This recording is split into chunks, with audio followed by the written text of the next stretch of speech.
Mon histoire avant d'arriver à Amazon, elle est un peu longue. C'est parti d'un cheminement, d'une réflexion. Moi, je suis passionné d'automobile et je me disais, c'est pas en étant salarié que j'aurai accès à des belles voitures, à des belles mécaniques. Donc, il faut absolument que je trouve un moyen de gagner de l'argent afin d'atteindre cette passion-là.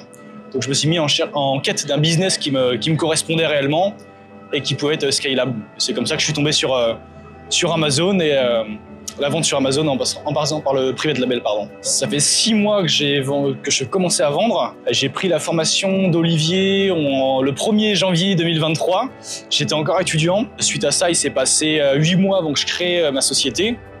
Ensuite, j'ai créé ma société. J'ai rebondi d'idées de produits 2 fois avant de tomber sur une niche qui me paraissait être la bonne. Et ensuite, je me suis lancé. Et donc, j'ai débuté octobre 2024 réellement mes premières ventes. Donc, moi, je suis très rationnel, je suis basé à fond sur l'analyse de données. Il n'y a que la data qui parle, les chiffres, ils mentent jamais.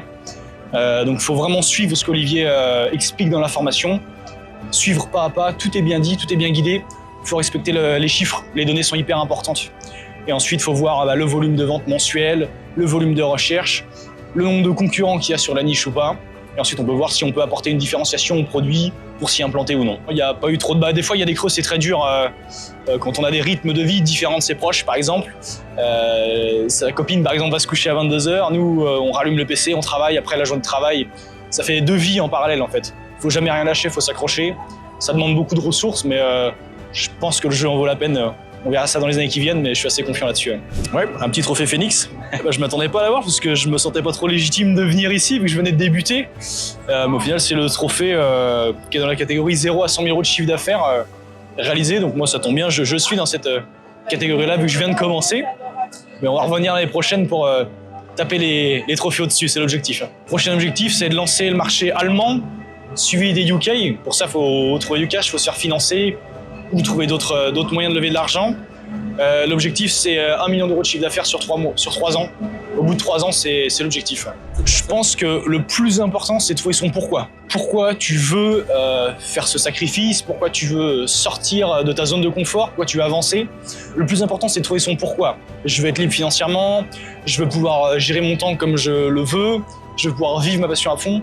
Pour moi, le pourquoi, c'est le plus important. Une fois qu'on a le pourquoi, ça roule. Il suffit de travailler. Il n'y a pas de mystère, il faut travailler pour que ça avance. Merci pour toutes ces connaissances et compétences que j'ai acquises via des formations. C'est une bonne base pour démarrer.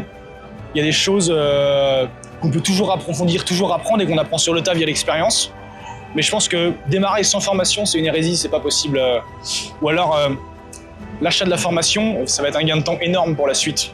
Tu vas gagner l'argent que tu vas investir dans la formation, c'est l'argent que tu ne vas pas perdre en faisant des erreurs qui vont être coûteuses en temps et en argent derrière.